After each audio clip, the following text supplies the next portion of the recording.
Have you ever returned home, sick and desperate for comfort, only to discover that your husband gave your anniversary gift to another woman?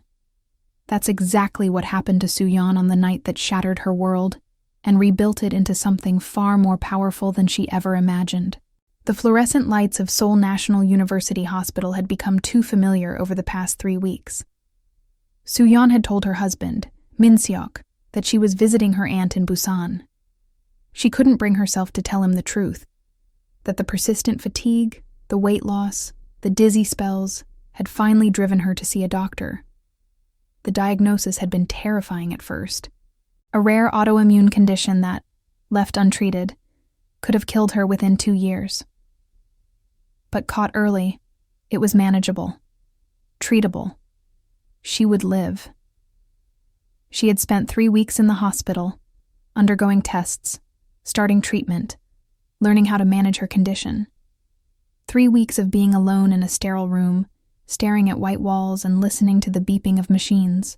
3 weeks of calling Min-seok every night only to hear the distance in his voice, the rushed goodbyes, the excuses about late meetings and important clients. I can't talk right now. I'm in a meeting. The Hwang deal is taking all my time. I'll call you back. He never did. 3 weeks of telling herself that once she got home, once she could explain everything, he would hold her and tell her it would be okay. That the man she had married, the charming, attentive man who had swept her off her feet 7 years ago, was still in there somewhere, buried under the stress and the ambition and the years of taking her for granted. Every night in that hospital room, she would stare at the ceiling and replay their relationship in her mind. The first time they met, at a mutual friend's wedding, when he had crossed the entire ballroom just to ask her name. The way he had pursued her with flowers and poetry and promises that made her heart soar. The proposal on a rooftop overlooking the Han River, with a string quartet and a ring that sparkled like stars.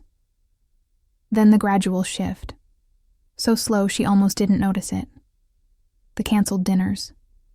The forgotten birthdays. The way his eyes would glaze over when she talked about her day, as if she was speaking a language he no longer understood. The hollow feeling that had settled in her chest, somewhere around their 3rd anniversary, and never quite left. But she had always made excuses for him. He was busy building his company. He was stressed about the quarterly reports. He would come back to her when things settled down. She had repeated these mantras to herself so many times that she almost believed them. Almost. The taxi dropped her off at their apartment building in Gangnam at 9 in the evening. She hadn't told Min-seok she was coming home early. She wanted to surprise him. The doctors had cleared her that morning, giving her a bag full of medications and instructions and warnings about taking care of herself. Her body was weak, her immune system compromised from the initial treatment, but her heart was full of hope. She would tell him everything tonight. About the diagnosis, the treatment, the fear she had carried alone for 3 weeks. They would face this together, as husband and wife should. Maybe this could even be a turning point for them, a wake-up call that would remind him of what really mattered. She had heard stories of couples whose relationships were saved by crisis, who rediscovered their love in the face of mortality. Maybe this would be their story. The November air was crisp and cold, biting through her thin coat. Soo-Yeon pulled her scarf tighter around her neck and walked toward the gleaming tower that housed their penthouse apartment. The doorman, Mr. Park, nodded at her with surprise. He hadn't seen her in weeks. But she didn't stop to explain. Her legs were shaking, partly from exhaustion and partly from anticipation. The elevator ride to the 23rd floor felt longer than usual. Soo-Yeon leaned against the wall, clutching her small suitcase, thinking about the 6 years she had devoted to this marriage. She had been 24 when she married Min-seok, fresh out of university, with a degree in interior design that she never got to use. Top of her class, offers from 3 prestigious firms, a senior thesis that had won a national award. All of it abandoned for a man who had convinced her that his dreams were more important than hers. Min-seok had wanted a wife who would support his career, manage their home, be available whenever he needed her. And Soo-Yeon, desperately in love with the charming man who promised her the world, had agreed to everything. "You don't need to work," he had said, stroking her hair. "I'll take care of you. You can pursue your passions from home, maybe decorate our apartment, help my mother with her charity events. Isn't that better than slaving away in some office?" She had believed him. She had given up her dreams of starting her own design firm. She had smiled through countless business dinners where she was invisible, introduced only as Min Seok's wife, and then ignored for the rest of the evening. She had learned to cook his favorite meals, doenjang jjigae and galbi and japchae, to iron his shirts exactly the way he liked them, to never complain when he came home late, or forgot their anniversary, or looked through her like she wasn't there. For 6 years, she had been the perfect wife. And for 6 years, she had slowly disappeared. She remembered the day she had first realized something was truly wrong. It was their 4th anniversary, and she had spent all day preparing a special dinner. She had bought fresh flowers, her favorites, white roses, and arranged them in a crystal vase. She had set the table with their wedding china, lit candles, opened a bottle of his favorite wine. She had even worn the dress he had once said made her look beautiful, back when he still noticed what she wore. She had waited until 9 o'clock, then 10, then 11. The food grew cold.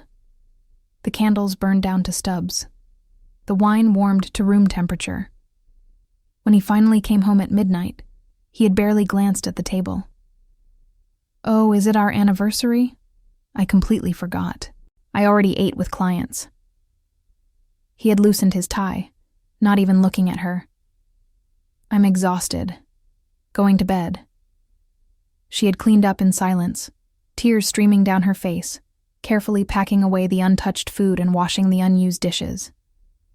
She had told herself it was just one night, just one disappointment. It didn't mean anything. He was under pressure. The Hwang deal was important. He would make it up to her. But he never did.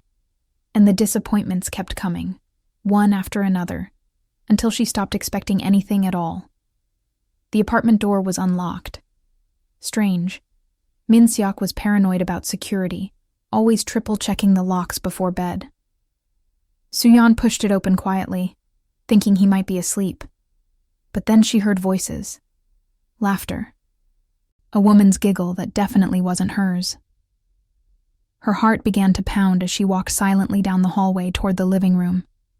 The hardwood floors, which she had chosen herself when they first moved in, were cold under her feet. The walls were lined with photographs, their wedding, their honeymoon in Paris, smiling faces that now felt like relics from another lifetime. The lights in the living room were dim, romantic. Music was playing, their song, the one from their first dance at the wedding, the one that always made her cry. And there, on the leather couch where she had spent countless nights waiting for her husband to come home, sat Min Seok with a young woman in his arms. The woman was young, maybe 23 or 24, beautiful in that effortless way that made Soo-Yeon feel every one of her 30 years. Long black hair cascaded down her shoulders like silk, perfectly styled in loose waves.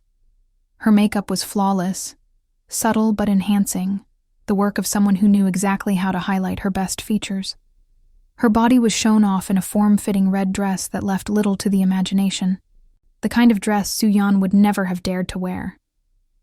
She was laughing at something Min Seok had said, her head thrown back, her hand on his chest with an intimacy that spoke of familiarity, of practice, of many nights just like this one.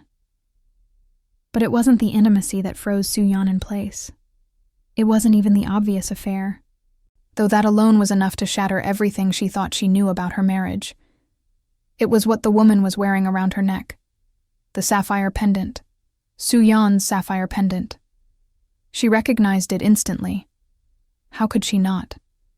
She had seen it in the jewelry store window 6 months ago, during one of their rare outings together.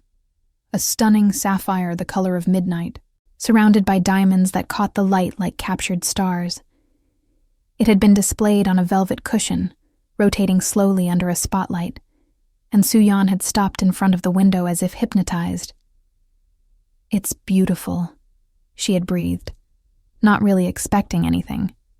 She had stopped expecting anything years ago. Min-seok had glanced at it dismissively. It's overpriced. Come on. We'll be late for dinner. But she had dreamed about it for months afterward. Every time she passed that jewelry store, she would slow down, hoping to catch another glimpse. She had even looked it up online, discovering that it was a one-of-a-kind piece by a famous Korean jeweler, priced at 150 million won. She had mentioned it to Min-seok once more, on their anniversary 2 months ago. She had been subtle, casual, not wanting to seem demanding. Remember that sapphire pendant we saw? I wonder if it's still there. He had grunted something non-committal and returned to his phone. But then, 2 weeks ago, she had found the receipt.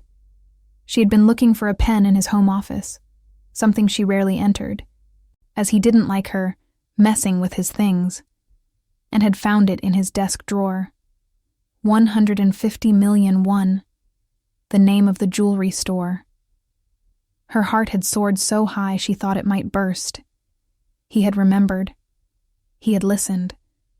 For the first time in years, she had felt hope stirring in her chest like a dormant flower finally seeing sunlight. Maybe he did still love her. Maybe all those years of patience and sacrifice had finally paid off, and now that hope was hanging around another woman's neck. It's beautiful, the woman was saying, touching the pendant with delicate fingers that had probably never washed a dish or scrubbed a floor. You really shouldn't have, Appa. The word Appa, so intimate, so familiar, the same word Soo-Yeon had used in the early days of their relationship, made her stomach turn. Nothing is too expensive for my Ha-rin, Min-seok replied, and the tenderness in his voice was something Soo-Yeon hadn't heard in years. Not since the early days of their marriage. Not since before he had stopped seeing her as a person and started seeing her as furniture. You deserve the world. Ha-rin, the new intern at his company. Soo-Yeon had heard the name before, mentioned casually in passing over the dinner table during those rare moments when Min-seok deigned to eat at home.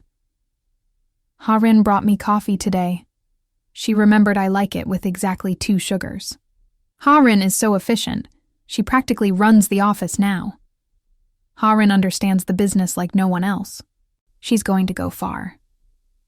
Soo-Yeon had even met her once, briefly, at a company function she had been obligated to attend. A pretty young thing with bright eyes and an ambitious smile, who had looked at Min-seok like he hung the moon. Soo-Yeon had dismissed her as just another employee, another face in the crowd of people who orbited her husband's world. Now she understood why Ha-rin had looked at him that way. What about your wife?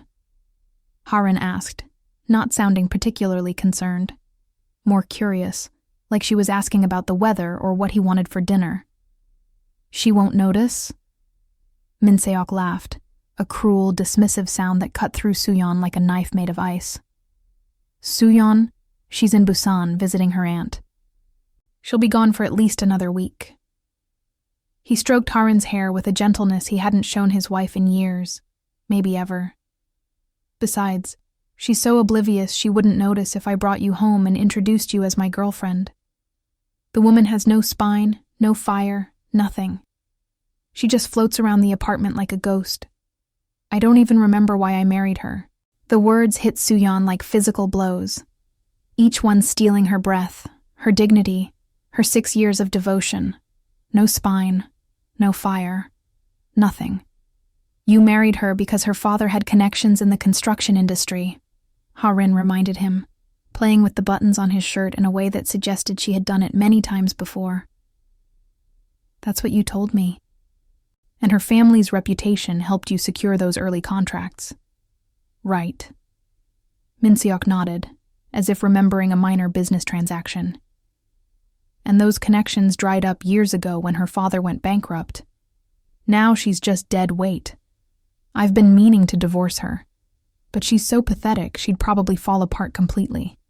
And I'd have to give her half of everything. The apartment, the investments, the company shares. My lawyers say it's better to wait until I can prove she's been negligent or mentally unstable or something. Poor thing, Harin said, but she was smiling, a cat-like smile of satisfaction. Maybe she'll do you a favor and just disappear. They both laughed. The sound echoed through the apartment like broken glass, shattering the last remnants of the life Soo-Yeon had built. Soo-Yeon stood frozen in the shadows, watching her husband kiss another woman on their wedding anniversary. Watching him give away the gift she had dreamed about for months, the gift she had allowed herself to hope for. Watching him dismiss 6 years of her life, 6 years of her sacrifice, 6 years of her slowly killing herself to be the perfect wife, as nothing. Something broke inside her that night. Something that had been holding her together for years. Something that had kept her smiling through the loneliness and the neglect and the slow erosion of everything she had once been. But something else woke up too. Something that had been dormant since she gave up her career, her friends, her dreams. Something strong and fierce and angry. She didn't cry. She didn't scream. She didn't burst into the room and demand explanations, though every cell in her body screamed for her to do exactly that. She imagined it. Imagined confronting them, watching their faces crumble with shock and guilt, demanding to know how long this had been going on, making them pay for their betrayal. But what would that accomplish? He would lie. He would gaslight her. He would twist the situation around until she was the villain, the jealous wife, the crazy woman seeing things that weren't there. He had done it before, to colleagues who questioned him, to friends who saw through his charm. She knew his tactics too well. No, she would not give him that satisfaction. Instead, Soo-Yeon backed away silently, picked up her suitcase, and walked out of the apartment she had called home for 6 years. She didn't take the elevator. She walked down all 23 flights of stairs, her legs shaking, her heart pounding, her mind crystallizing into something hard and cold and determined. With each floor, she left behind another piece of her old self, the dutiful wife, the invisible woman, the ghost who floated through her own life. By the time she reached the ground floor, she had made a decision. She would disappear. But not the way Harin had meant it. No. Soo-Yeon was not going to fall apart. She was not going to cry herself to sleep and beg for her husband's attention. She was not going to be the pathetic, spineless woman they had laughed about. She was going to become someone else entirely. And when she came back, they would all regret ever underestimating her. The night was cold, and Soo-Yeon had nowhere to go. Her parents had passed away years ago. Her mother from cancer when Soo-Yeon was in university. Her father from a heart attack shortly after his business collapsed. The bankruptcy had been sudden and devastating, erasing everything her father had worked for in a matter of months. It had also erased Soo-Yeon's safety net, leaving her with nothing but student loans and a husband who had married her for connections that no longer existed. She had no friends. Min Seok had slowly isolated her from everyone, always with reasonable excuses. Ji-yeon is a bad influence. Did you see how she flirted with that waiter? You shouldn't spend so much time with Hee-jin. Her husband is a competitor. Wouldn't you rather stay home with me tonight than go to that boring reunion? At first, she had been flattered by his jealousy, mistaking it for passion. Now she understood it for what it was: control. One by one, her friendships had withered. Her college friends had drifted away. Her colleagues from the brief job she'd held before marriage had forgotten her. She was completely, utterly alone. The weight of it all, the betrayal, the illness, the isolation, hit her as she stood on the sidewalk outside her apartment building. The cold November wind whipped through her thin coat, cutting through to her bones. Her body, weakened by weeks of treatment, trembled with exhaustion. The world started to spin, the lights of the city blurring into streaks of color. She swayed, reached out for something to hold on to, found nothing but air. The last thing she remembered was the sound of tires screeching, a man's voice shouting, and then darkness claimed her. When Soo-Yeon opened her eyes, She was in a hospital room, but not the familiar fluorescent-lit room she had just left behind. This one was different, private, luxurious, with floor-to-ceiling windows overlooking the Han River. The Seoul skyline glittered like a jewel box beyond the glass. Fresh flowers sat on every surface, roses, lilies, orchids, filling the air with a delicate perfume that was nothing like the antiseptic smell she had grown accustomed to. The bed was softer than anything she had ever slept on, the sheets crisp Egyptian cotton with a thread count higher than her apartment's monthly rent. "You're awake." The voice came from somewhere to her left. Soo-Yeon turned her head slowly, still disoriented, and found herself looking at the most striking man she had ever seen. He was tall, at least 6 feet, with sharp features that could have been carved from marble by a master sculptor. High cheekbones, a strong jaw, dark eyes that seemed to see right through her to something underneath. His black hair was perfectly styled, not a strand out of place. He was dressed in a perfectly tailored suit, charcoal gray with a subtle pinstripe, even though it was. She checked the clock on the wall, 3 a.m. Everything about him radiated power, from the Patek Philippe watch glinting on his wrist to the confident way he sat in the chair beside her bed, as if he owned the room, which, she would later learn, he did. He owned the entire hospital. "Who are you?" Soo-Yeon asked, her voice hoarse from disuse. "My name is Kang Joon-ho," he said. His voice was deep, controlled, every word precise. "And I'm the man whose car you almost walked in front of." The memories came flooding back. The apartment, Min-seok, Ha-rin, the necklace. Walking down 23 flights of stairs. Standing on the sidewalk, alone. The world spinning around her like she was caught in a whirlpool. And then, nothing. "I didn't see your car," she whispered. "I'm sorry. I wasn't trying to—" "You collapsed in the middle of the road," Joon-ho interrupted. "My driver managed to stop in time. Barely. A few more inches and this would be a very different conversation." He paused. Or no conversation at all. "Thank you." Soo-Yeon tried to sit up, but her body wouldn't cooperate. She fell back against the pillows, exhausted by the simple effort. "I should go. I don't have money for a private hospital like this. I need to—" "You need to rest," Joon-ho interrupted again. There was no room for argument in his tone. It was the voice of a man accustomed to giving orders and having them followed. "The doctors told me about your condition. You're in no state to go anywhere." Panic fluttered in Soo-Yeon's chest like a trapped bird. "They told you? But that's private medical information. I pay for this hospital. Everything here is accessible to me if I need it." His tone was matter of fact, almost arrogant. But then something softened in his expression. Just slightly. Just enough to be noticeable. "You were alone. No emergency contact listed. No family in your file. No one to call. The only number in your phone that you call regularly is someone named Min-seok. But when my assistant tried that number, a woman answered and said he was busy. Ha-rin. Of course. She was probably still at the apartment, still wearing the sapphire pendant, still laughing about the pathetic wife who was too stupid to know she was being replaced. "That's my husband," Soo-Yeon said, and she was proud that her voice didn't shake. "Or he was. I suppose he won't be for much longer." Joon-ho studied her for a long moment. His dark eyes were unreadable, but there was something calculating in his gaze, as if he was assessing her, measuring her, deciding something important. "You're not crying," he observed.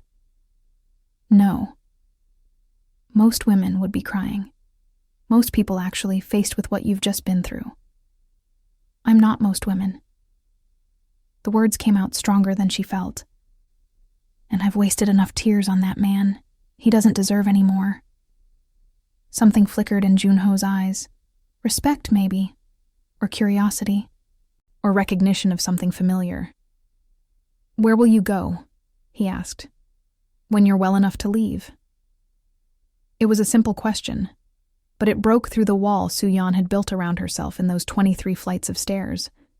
Because the truth was, she had nowhere to go. No one who cared if she lived or died. No money.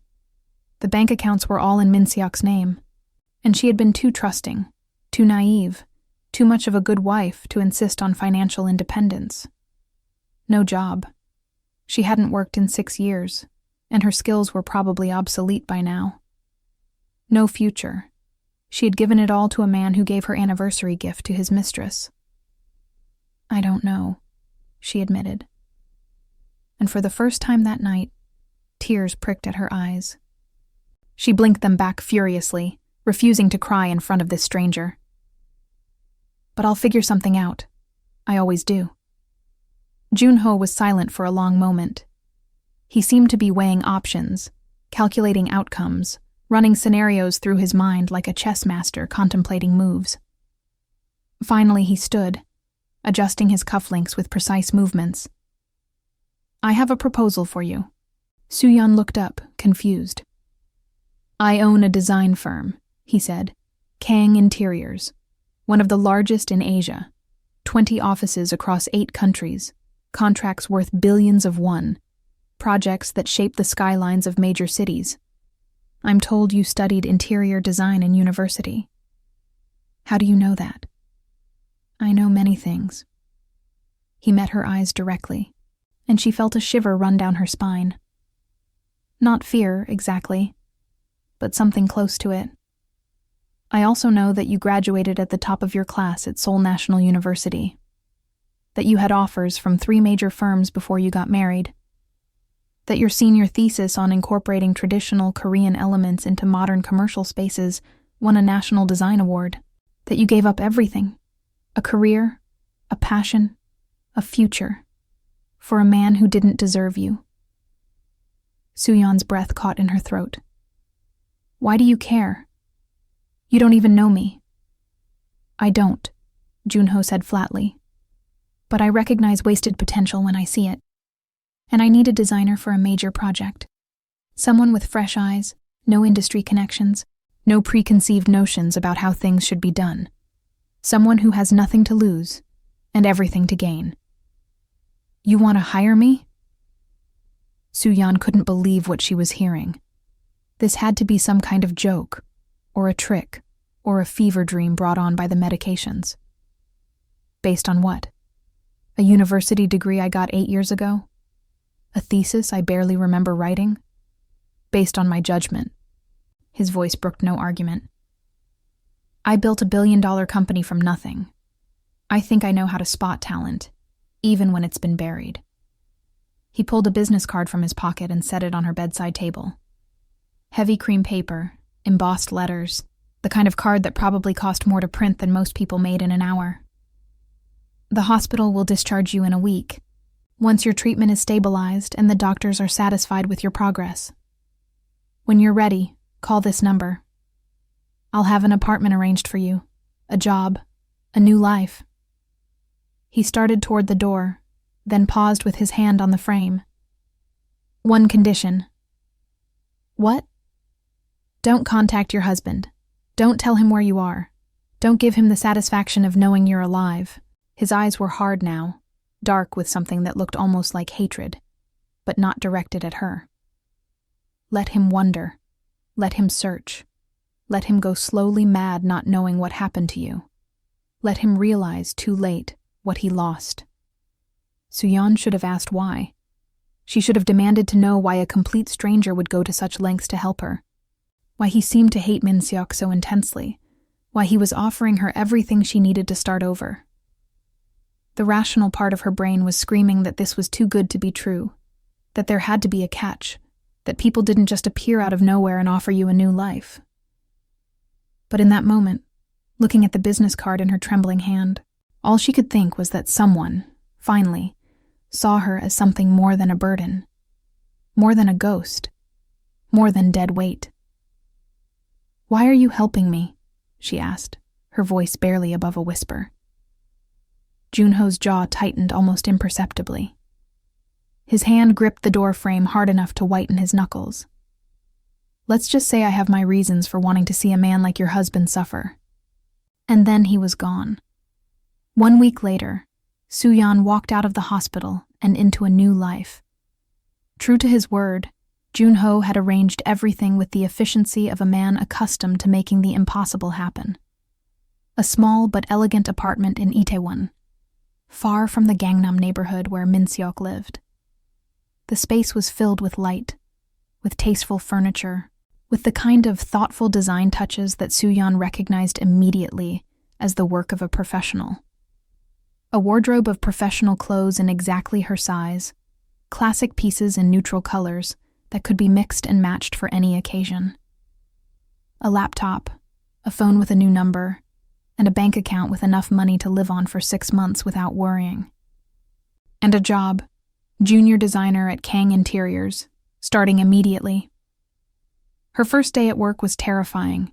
She hadn't worked in 6 years, hadn't touched a design program since university, hadn't thought about color theory or space planning or material selection in longer than she could remember. The software had evolved dramatically. The industry had changed, and she felt like a relic from another era, walking into the sleek, modern office with its glass walls and minimalist furniture. The other designers looked at her with barely concealed curiosity, and some with open suspicion. Who was this woman who had appeared out of nowhere with a direct recommendation from the CEO? No portfolio, no references, no industry experience, just a university degree from nearly a decade ago, and the mysterious backing of the most powerful man in the company. She expected to be laughed at, dismissed, sent home in humiliation before the week was out. Instead, she found that she hadn't forgotten anything. The skills she had buried for so long came flooding back as soon as she sat down at her desk and opened the design software. The interface was different, sleeker, more powerful, but the principles were the same. Color theory, spatial relationships, the psychology of design and how it affects the people who inhabit a space. The delicate balance between form and function, beauty and practicality, tradition and innovation. And more importantly, the passion she had suppressed for 6 years, the burning desire to create, to design, to bring beauty into the world, roared back to life with a vengeance that surprised even her. Her colleagues were initially suspicious of the mysterious new designer who had appeared out of nowhere. No one knew where she came from. No one knew her history. All they knew was that she had somehow caught the attention of the notoriously cold and distant Kang Jun-ho, the Ice King, as they called him behind his back. And that made her either incredibly talented or incredibly dangerous. But Soo-Yeon kept her head down and worked harder than anyone else in the office. She stayed late, often until midnight, poring over designs and studying the work of her more experienced colleagues. She volunteered for difficult projects that others avoided, the demanding clients, the impossible deadlines, the spaces that seemed to defy elegant solutions. She asked questions constantly, never too proud to admit what she didn't know. She took notes obsessively, filling notebooks with observations and ideas and inspirations. She absorbed everything she could learn from the senior designers, watching how they solved problems and made decisions and presented their work to clients. And she poured her heart into every sketch, every rendering, every presentation. Every project, no matter how small, received her complete attention and devotion.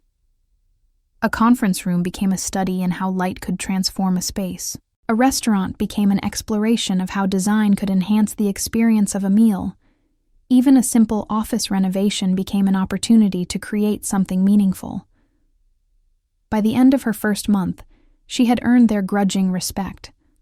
Her designs were fresh and unexpected, showing a willingness to take risks that many more experienced designers had lost over years of playing it safe. By the end of her second month, she had earned their admiration. A boutique hotel she designed was featured in a major architecture magazine, praised for its innovative blend of traditional Korean aesthetics and modern luxury. And by the end of her third month, she had earned something she had never expected, the lead position on the company's biggest project of the year, the Hanil Tower. It was a 60-story skyscraper being built in the heart of Seoul, destined to become the new headquarters of Kang Group, Junho's family conglomerate. The interior design contract was worth billions of won, and every major firm in the country had competed ferociously for it. Kang Interiors had won, of course. Junho would never give the contract to anyone else. But the internal competition for who would lead the project had been fierce. When Junho announced that Soo-Yeon would be the lead designer, the office went absolutely silent.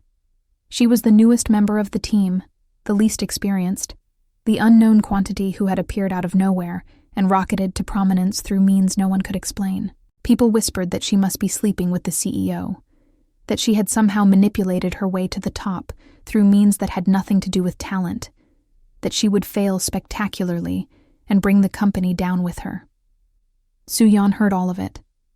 The whispers in the hallway that went silent when she appeared, the pitying looks from some colleagues and the hostile glares from others, the snide comments about CEO's pets and bedroom promotions that were just loud enough for her to hear, and she used every single word as fuel.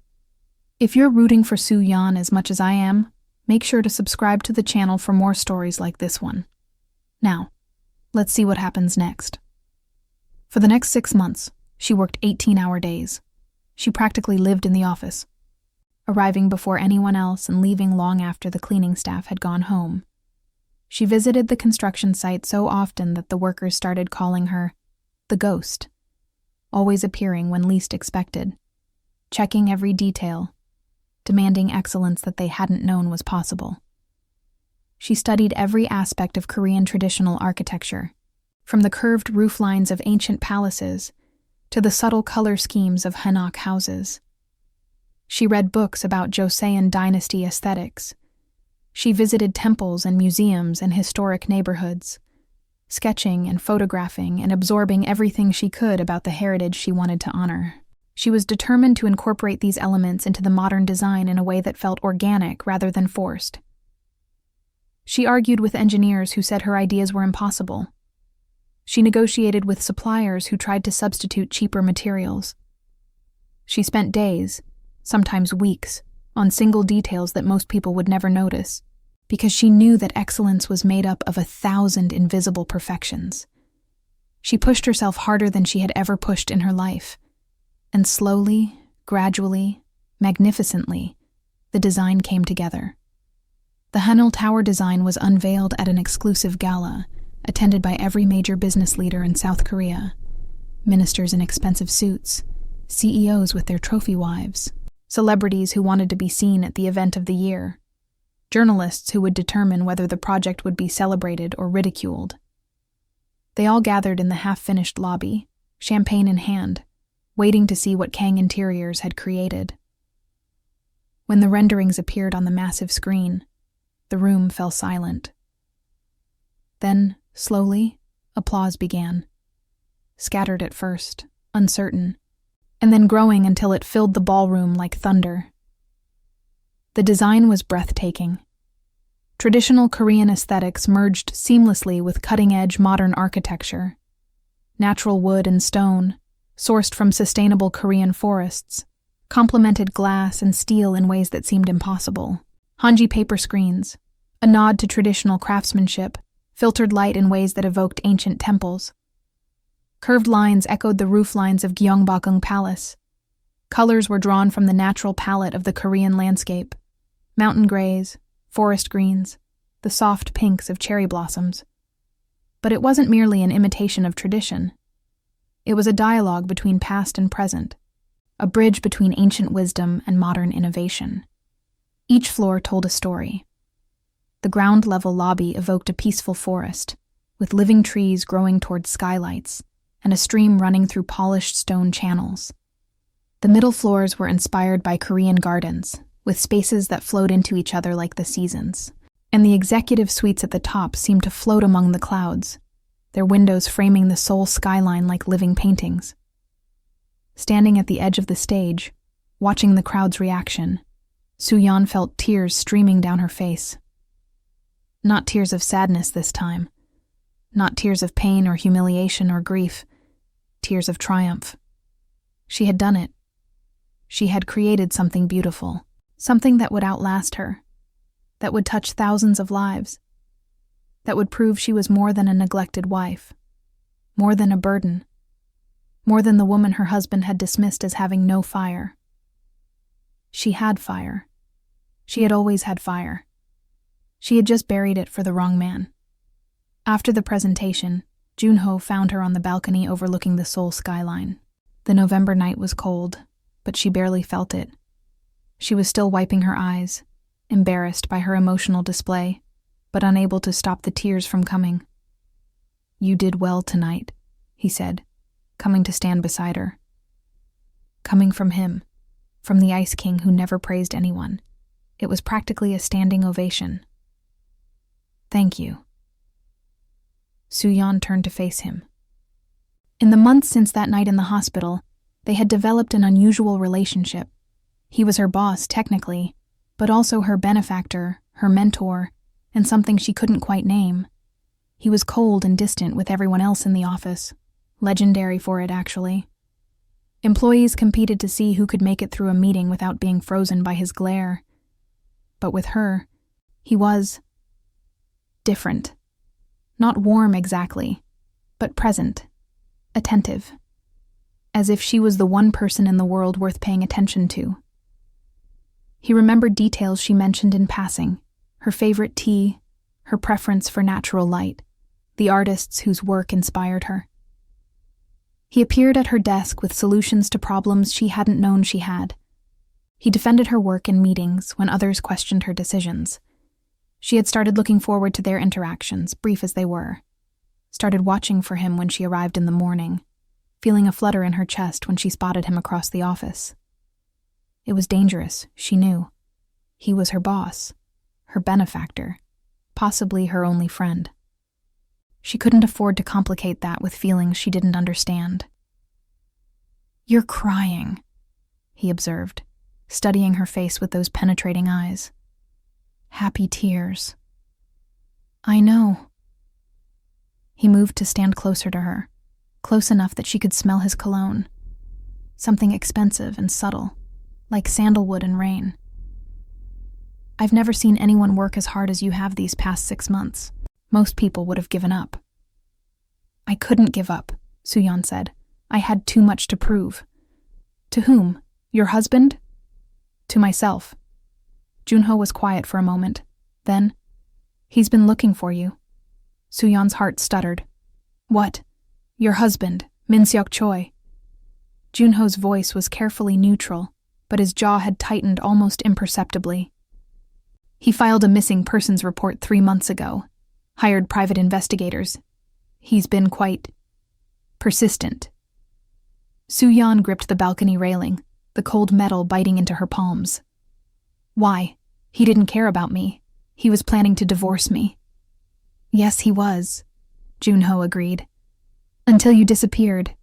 Then suddenly you became the most important person in his life. He's been frantic, according to my sources. Barely sleeping. Snapping at everyone around him. Falling apart. I don't understand. It's human nature. People never appreciate what they have until it's gone. He could ignore you when you were there, waiting for him, always available. But your absence, your silence, that's driving him mad." A cold smile crossed Junho's face. "Funny how that works. How do you know all this?" Junho turned to look at her, and something in his eyes made her breath catch. There was intensity there, and something that looked almost like pain. "Because I've been watching him," he said. "Because I know exactly what kind of man he is, and because, Soo-Yeon, it's time you knew the truth about why I helped you." Soo-Yeon felt the world shift beneath her feet. "What truth?" 8 years ago, Junho said, his voice hardening like steel being tempered. "Your husband destroyed my family." The story Junho told her that night would haunt Soo-Yeon for weeks. 8 years ago, Min-seok had been a young, ambitious businessman working for a mid-sized construction company called Han Development.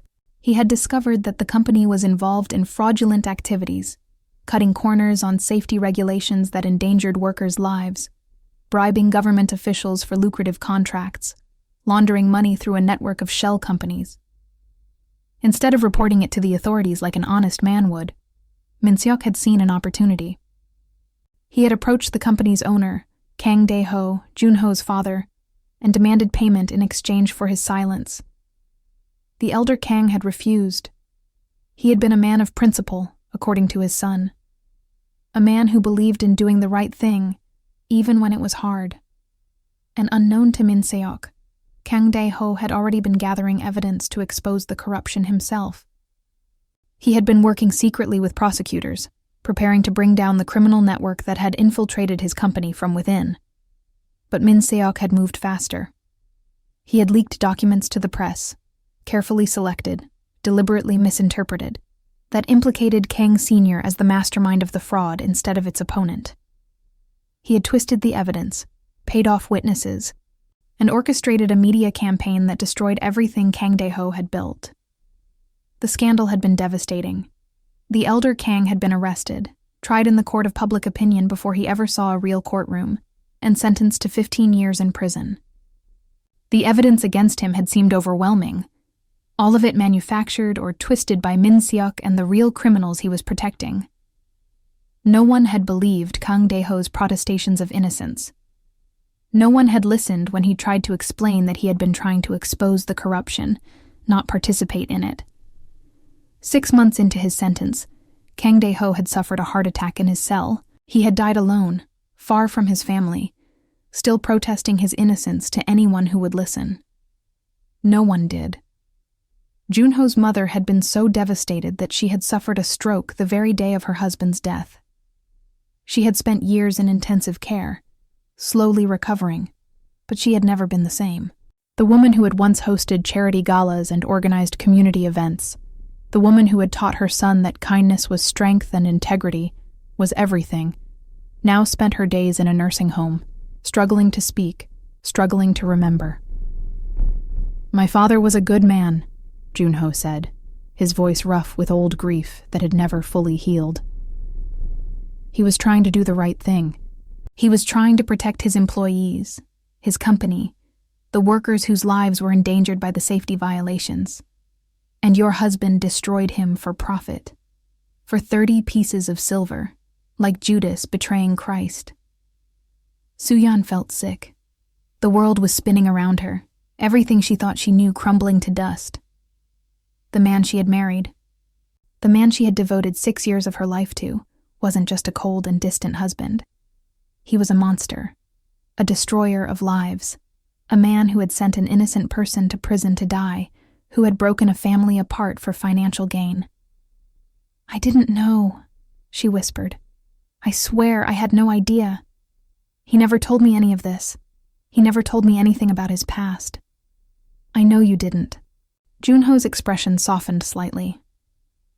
"I investigated you thoroughly before I approached you. I know everything about your life, your history, your marriage. You're innocent in all of this. You were just another one of his victims." "But why help me?" Soo-Yeon asked. "If you hate him so much, why not just destroy him yourself? Why involve me at all?" Junho was silent for a long moment. When he spoke, his voice was quieter than she had ever heard it. "Because I wanted him to suffer the way my family suffered. I wanted him to lose everything he cared about. His money, his reputation, his future. But most of all, I wanted him to lose the one thing he took for granted. I wanted him to realize, too late, that the wife he dismissed as worthless was the most valuable thing he ever had." He turned to face her fully, and Soo-Yeon saw something in his eyes that made her heart pound. It wasn't just anger or hatred or the cold calculation she had come to expect from him.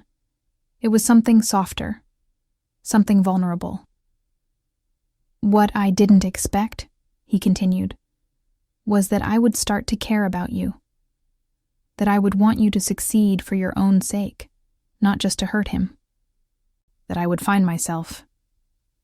He stopped, jaw tightening. "Find yourself what?" Soo-Yeon whispered. "It doesn't matter." Junho stepped back. the coldness returning to his expression like a mask being put back in place. The point is, your husband will be at the grand opening of Hanyul Tower next month. Every major businessman in Seoul will be there, including him. Soo-Yeon's stomach dropped. Why? Because I invited him, personally. A cold smile crossed Junho's face, the smile of a predator who had finally cornered his prey. I told him I had information about his missing wife. He was very eager to attend. You're using me as bait. No. Junho shook his head. I'm giving you a choice. You can avoid the event entirely. I'll tell him I was mistaken, and he'll never know you were here. You can continue your new life, build your career, forget he ever existed. Or you can face him, show him who you've become. Let him see what he threw away. Junho's eyes bore into hers. The choice is yours, Soo-Yeon. It always has been. I just gave you the opportunity. He left her alone on the balcony, staring out at the city that had become her home. For 3 weeks, Soo-Yeon wrestled with the decision. Part of her wanted to run, to take her new career, her new identity, and disappear forever into the anonymity she had built. She was happy now, or at least she was learning to be. She had work she loved, colleagues who respected her, and a future that belonged entirely to herself. Why risk all of that for a confrontation with a man who meant nothing to her anymore? But another part of her, the part that had been silenced for 6 years, wanted justice. She wanted Min-seok to see what she had become. She wanted to watch his face when he realized that the pathetic, spineless woman he had dismissed was now more successful than he could ever dream of being. She wanted him to regret, to suffer, to understand exactly what he had lost. And then there was Junho.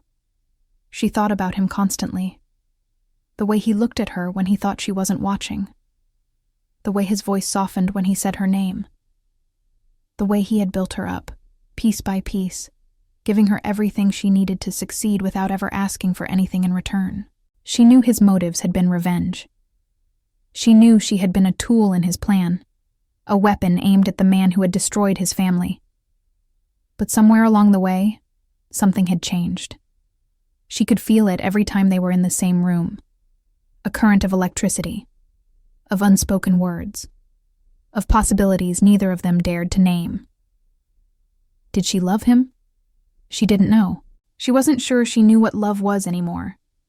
Min-seok had taught her that love was sacrifice, submission, erasure. But Junho had shown her something different. With him, she felt seen, valued, strong. Maybe that was what love was supposed to be. On the night before the Hanyul Tower opening, Soo-Yeon made her decision. The grand opening of Hanyul Tower was the social event of the year. The building's lobby had been transformed into a glittering wonderland, exactly as Soo-Yeon had designed it. Crystal chandeliers that evoked falling rain, flowing champagne, and Seoul's elite draped in designer gowns and tailored suits. A live orchestra played classical music while caterers circulated with trays of gourmet appetizers. But all eyes were on the woman descending the grand staircase. Soo-Yeon had chosen her outfit carefully, a crimson gown that hugged her figure, with a daring slit up one leg and a neckline that was elegant but attention-grabbing.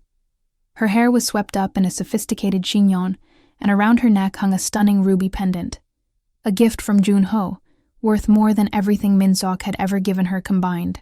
She had gained weight since leaving the hospital, healthy weight that filled out her cheeks and gave her skin a glow. The dark circles under her eyes were gone. The defeated slump of her shoulders had been replaced by the confident posture of a woman who knew her own worth. She was, in every way, transformed. The crowd parted as she reached the bottom of the stairs. Junho was waiting for her, devastatingly handsome in a black tuxedo. He offered her his arm without a word, and together they walked into the center of the room. Everyone is staring, Soo-Yeon murmured. Let them. Junho's voice was warm in her ear. They're wondering who the beautiful woman with me is. By the end of the night, everyone in Seoul will know your name. Is he here? She couldn't bring herself to say Min-seok's name. Over by the bar, with his mistress. Junho's jaw tightened. She's wearing blue. Soo-Yeon looked. And there they were. Min-seok looked older than she remembered. Tired. His suit was expensive, but slightly rumpled. And there were new lines around his eyes. Lines that spoke of sleepless nights and frantic searches, and the slow realization that something precious had slipped through his fingers. Ha-rin stood beside him, beautiful as ever in a sapphire blue dress that matched the pendant around her neck, the same pendant that had once represented Soo-Yeon's shattered dreams. As if sensing her gaze, Min-seok turned. Their eyes met across the crowded room. For a moment, nothing happened. He looked at her without recognition, his gaze sliding over her the way it had slid over her for 6 years, seeing nothing, registering nothing. Just another beautiful woman in a sea of beautiful women. Then his eyes widened, the color drained from his face.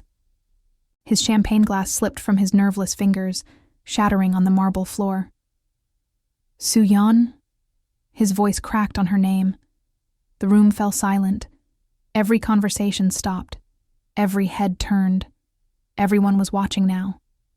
Soo-Yeon smiled. It was not a kind smile. "Hello, Min-seok," she said. "It's been a while." He pushed through the crowd toward her, Ha-rin forgotten behind him. "Soo-Yeon, where have you been? I've been looking everywhere. The police said, I thought you were dead." "Did you?" Soo-Yeon tilted her head. "How strange.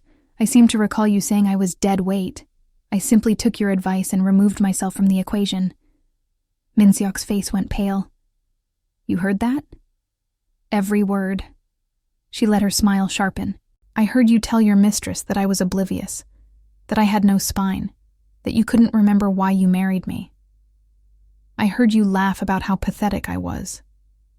I heard everything. Soo-Yeon, please." He reached for her hand. "I didn't mean it.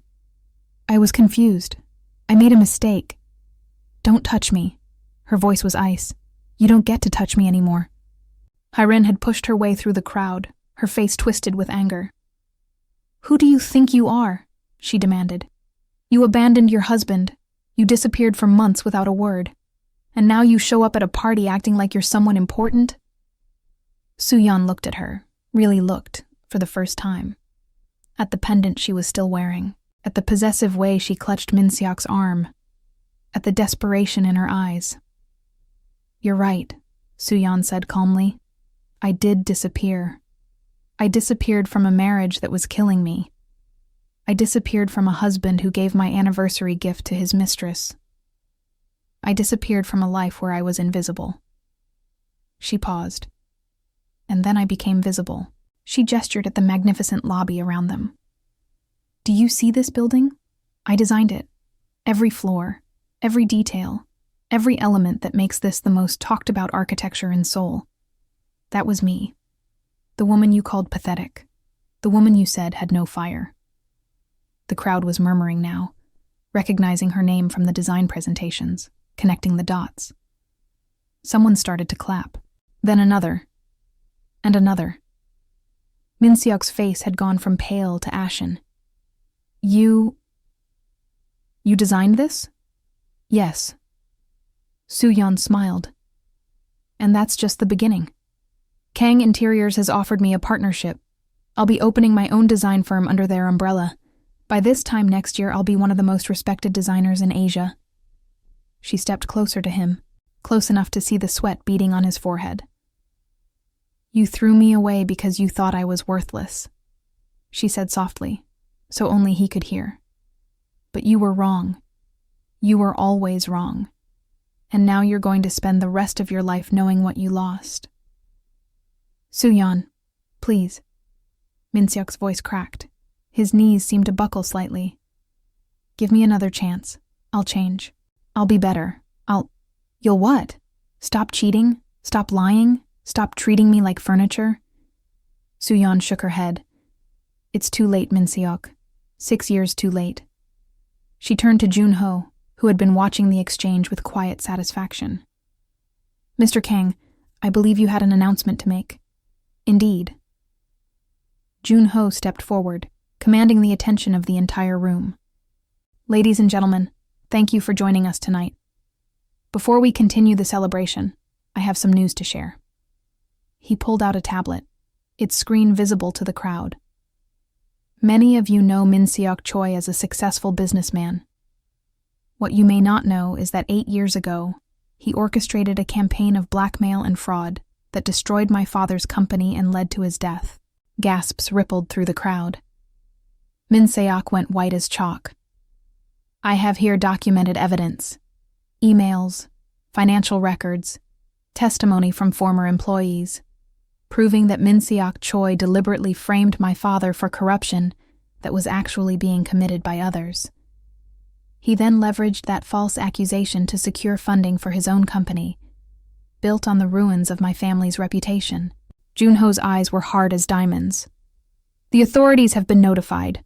Arrest warrants are being issued as we speak. By tomorrow morning, Min Seok Choi will be facing charges of fraud, extortion, and conspiracy. No! Min Seok lunged forward. That's lies. All lies. You can't prove anything. 2 security guards materialized, grabbing his arms. As if on cue, the doors burst open and a squad of police officers entered the lobby. Min Seok Choi? The lead officer stepped forward. You're under arrest. You have the right to remain silent. The crowd parted as the officers hauled Min Seok away. He was screaming now, screaming Soo-Yeon's name, begging her to help him, to believe him, to save him. She watched him go without a word. Harin stood frozen in the middle of the lobby, her face pale, the sapphire pendant glittering uselessly around her neck. No one was paying attention to her. No one cared. Without Min Seok's money and status, she was nothing. Just another pretty girl in a pretty dress with nowhere to go. Soo-Yeon walked over to her. You can keep the necklace, she said. Consider it a reminder of what happens when you build your life on someone else's destruction. She turned her back on the woman who had stolen her husband and walked away without looking back. Later that night, after the police had gone and the guests had departed in a flurry of gossip and speculation, Soo-Yeon stood alone on the rooftop of Hanul Tower, the city spread out below her like a sea of lights, beautiful and infinite. She should have felt triumphant. She had gotten everything she wanted: revenge on the man who had wronged her, recognition for her talents, a future full of possibilities. But instead, she felt strangely empty. You did well tonight. She turned. Jun-ho was standing in the doorway, his tuxedo jacket removed, his tie loosened. He looked tired but peaceful. Did I? Soo-Yeon wrapped her arms around herself. I'm not sure anymore. What do you mean? I thought revenge would feel different. She stared out at the city. I thought watching him suffer would make me happy, but it just feels hollow. Jun-ho walked over to stand beside her. Revenge is like that, he said. It consumes you, drives you forward, gives you purpose. But when it's over, you realize it was never really about them. It was about you, about proving that you survived, that you became more than they ever thought you could be. And now you get to decide what comes next. He turned to face her. The revenge is over. Min Seok will go to prison. His company will collapse. That chapter of your life is closed. What about us? The question slipped out before she could stop it. Jun-ho went very still. What about us? You helped me to hurt him. Now that it's over, where does that leave me? Where does that leave us? For a long moment, Jun-ho said nothing. Then slowly, he reached out and took her hand. I told you once that I didn't expect to care about you, he said quietly. That was the truth. But then I watched you rebuild yourself. I watched you work harder than anyone I've ever known. And somewhere along the way, I stopped seeing a weapon. I started seeing a woman. A remarkable, brilliant, beautiful woman." He lifted her hand to his lips and pressed a gentle kiss to her knuckles. "The revenge is over," he said. "But I don't want us to be over. I want to see where this goes. Not because of Min-seok, not because of the past, but because of who you are." Soo-Yeon felt tears slipping down her cheeks. "I don't know who I am anymore." "Then let's find out together." Jun-ho cupped her face in his hands, wiping away her tears with his thumbs. "No more plans, no more schemes. Just you and me, figuring out what comes next." "That sounds terrifying." "It is." He smiled, a real smile, the first she had ever seen from him. "But I think you've proven you can handle terrifying." And then Jun-ho was kissing her, soft and sweet and full of promise. And for the first time in years, maybe for the first time ever, she felt like she was exactly where she was supposed to be. The weeks that followed were a whirlwind of change. Min-seok's arrest made headlines across the country. The evidence against him was overwhelming. Not just the fraud that Jun-ho had uncovered, but a web of other crimes that unraveled as investigators dug deeper: tax evasion, bribery, securities fraud. By the time the prosecutors were done, he was facing a sentence of 20 years in prison. The trial was public and brutal.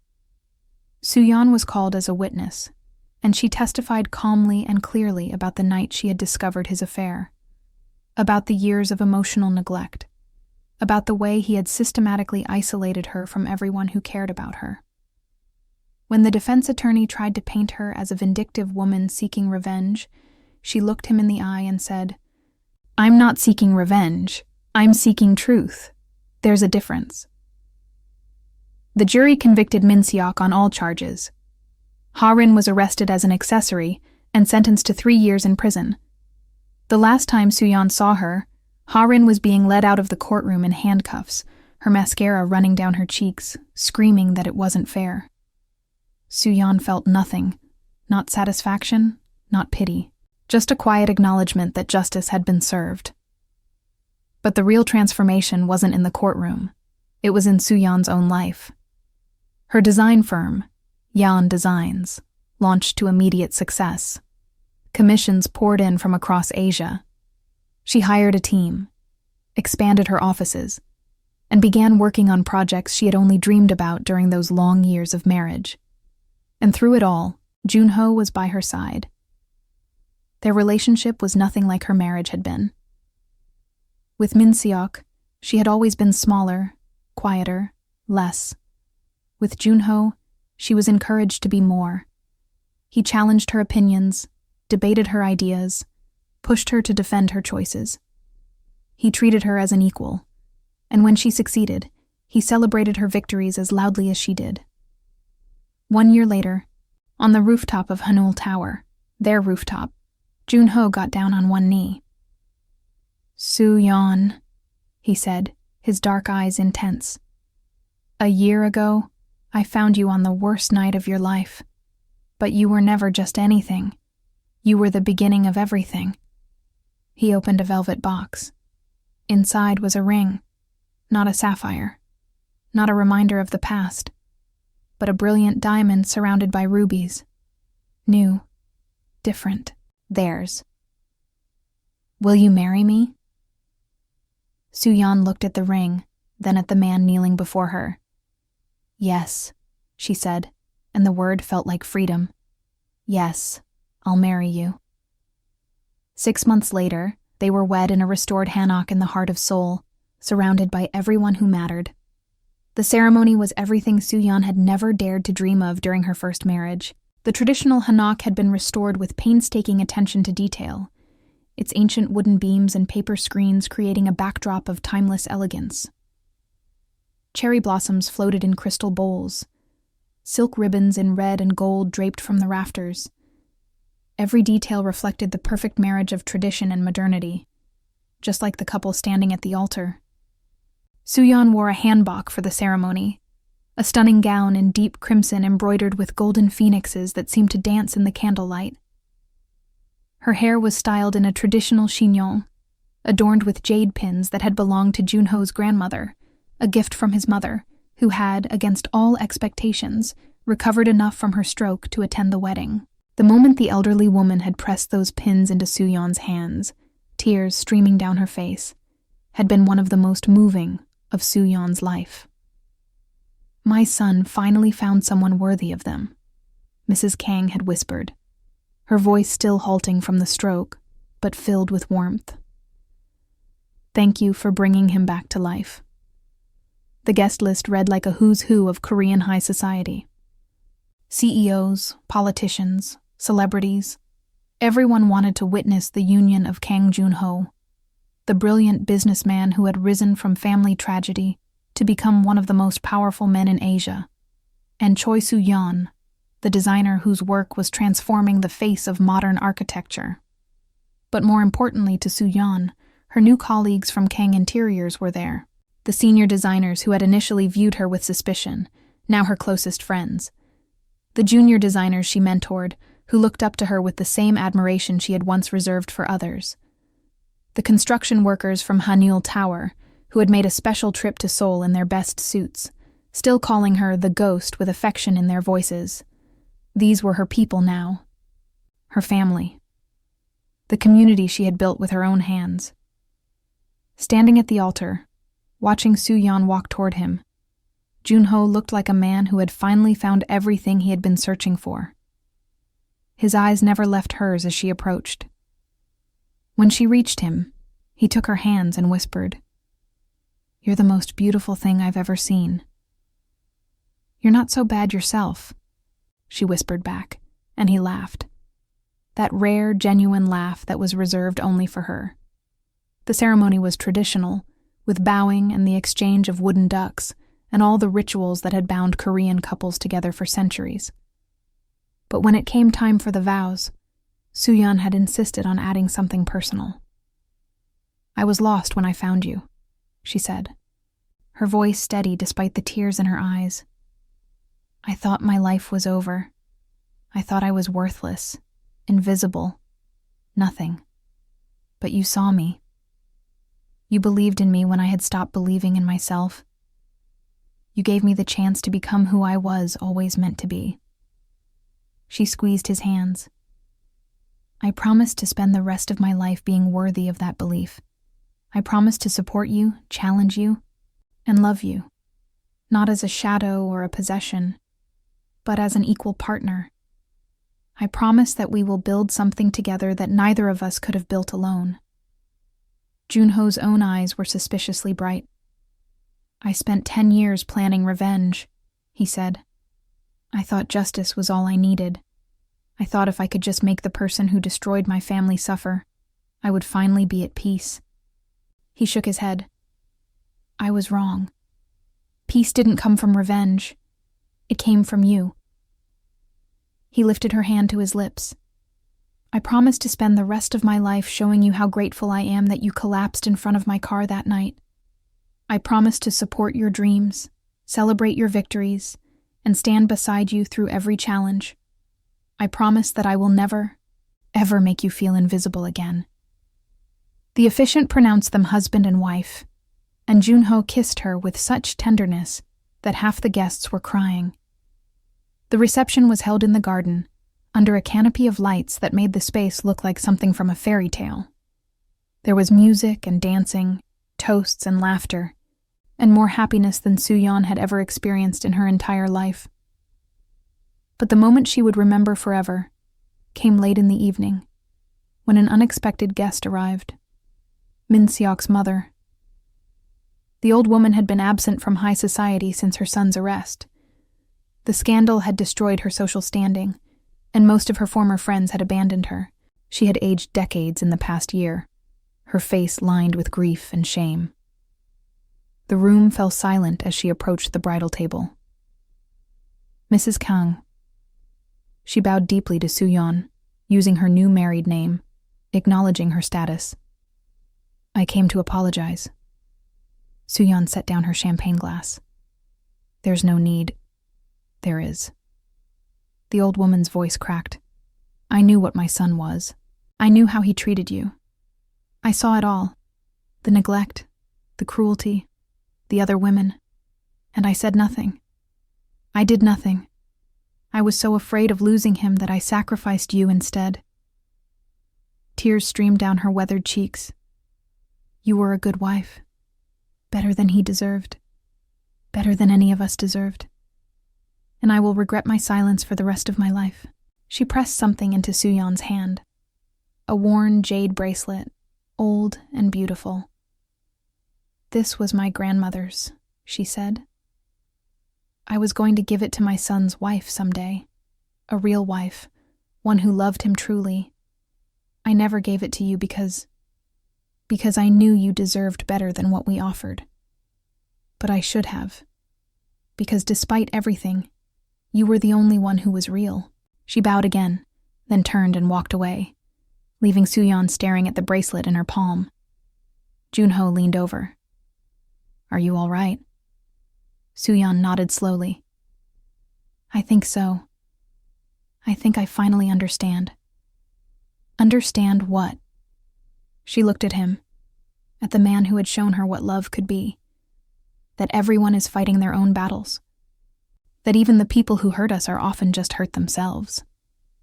She slipped the bracelet onto her wrist, not as a reminder of pain, but as a symbol of letting go. That forgiveness isn't about forgetting. It's about choosing not to carry the weight anymore. Junho smiled and pulled her close. When did you become so wise? I had a good teacher. They danced together under the stars, surrounded by people who loved them, and Soo-Yeon felt something she had never felt before. Complete. 3 years after her wedding, Soo-Yeon stood in the lobby of her newest project, the Yeon Cultural Center, a museum dedicated to preserving Korean traditional arts. It was her most ambitious design yet, a soaring structure of glass and wood that somehow managed to feel both ancient and futuristic. At her side stood a little girl with her father's dark eyes and her mother's determined chin. Min-ah, their daughter, named after the pattern that represented hope and new beginnings in traditional Korean art. Mama, did you really make all this? Min-ah asked, her eyes wide with wonder. I did. Soo-Yeon knelt down to her daughter's level. With a lot of help from a lot of people. Why? Because beautiful things matter. Soo-Yeon tucked a strand of hair behind her daughter's ear. Because art and history and culture, these are the things that make us who we are. And everyone deserves to see them. Everyone deserves to feel inspired. Even people who are sad? Soo-Yeon's heart clenched. Especially people who are sad. Sometimes when you're feeling lost, beauty can show you the way home. Min-ah nodded solemnly, as if this made perfect sense. Junho appeared at Soo-Yeon's side, slipping his arm around her waist. The ribbon cutting is in 10 minutes. Are you ready? Almost. Soo-Yeon looked around at the building she had created, at the light streaming through the windows, the traditional artwork displayed on modern pedestals, the visitors already gathering for the grand opening. I was just thinking about how I got here. From a hospital bed to this. Junho pressed a kiss to her temple. Not bad for 7 years' work. Not bad at all. Min-ah tugged at her mother's hand. Mama, can we get ice cream after? We'll see. That means yes.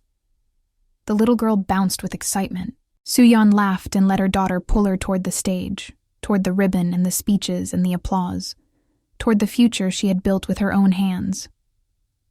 Behind her, through the glass walls of the cultural center, she could see the Seoul skyline stretching toward the horizon. Somewhere out there was the apartment where she had caught her husband with another woman. The hospital where she had nearly given up. The tower where she had found love. The city held all her memories. The painful ones and the beautiful ones. The losses and the victories.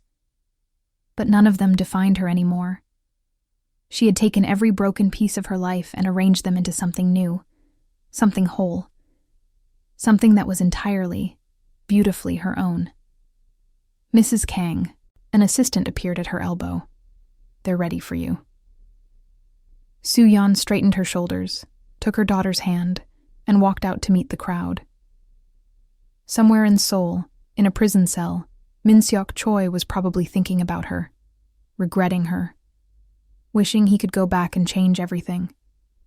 He had heard about her success, about her marriage, about her daughter. Guards who recognized her name from magazine covers sometimes mentioned it, not knowing they were twisting a knife that was already buried deep in his chest. But Soo-Yeon wasn't thinking about him at all. She was thinking about the future.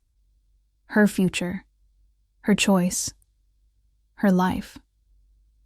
And for the first time in her 34 years, it was entirely her own. Have you ever wondered what happens to the woman who loses everything? The one who catches her husband with another woman, who discovers her anniversary gift around another woman's neck, who has every reason to fall apart. Sometimes she does fall apart. But sometimes, the best times, she rises. She finds strength she didn't know she had. She discovers talents she had buried for years. She builds a life so magnificent that the people who hurt her can only watch from the outside, wondering how they ever thought she was worthless. That's what happened to Soo-Yeon. She lost a husband who never deserved her.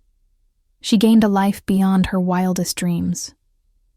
And in the end, the man who gave away her anniversary gift spent his years in prison, watching as the woman he had dismissed became everything he could never be.